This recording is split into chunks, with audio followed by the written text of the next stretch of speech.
என காட்டுவதோடு மட்டுமல்லாமல் சிவசக்தி என்று கணவன் மனைவி நினைத்தாலே தவம் செய்த பலன் வருகிறது. எப்படி? அவன் கஷ்டப்பட்டு நீரில் நின்று நெருப்பில் நின்று கொண்ட விரதங்கள் பல பூண்டே அப்பா.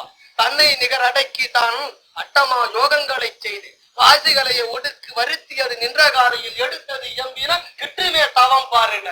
இவ்வளவு கஷ்டப்பட்டு வர தவம் சிவசக்தின்னு சொல்லி இருந்துட்டா வந்துடுமா? இது is it possible? It is possible. ஏனென்றால் கொண்ட பொருள் அத்தனையின குறித்து நீ கண்டொரு காலையில கணவன் மனைவி சிவசக்தி நினைவோடு வாழ விளக்கம் தந்தோம் பாருன்னார் போகுது. சிவம் என்றால் என்னன்னு முதல்ல தெரிஞ்சுக்கணும் கணவனும் மனைவியும். எத்தகைய துன்பங்கள் வந்தாலும் சித்த சமாதானத்துடன் தாங்கிக் கொள்வது என்று பொருள் சிவம் என்றால். சக்தி என்றால் என்ன? தாய்மை பண்பு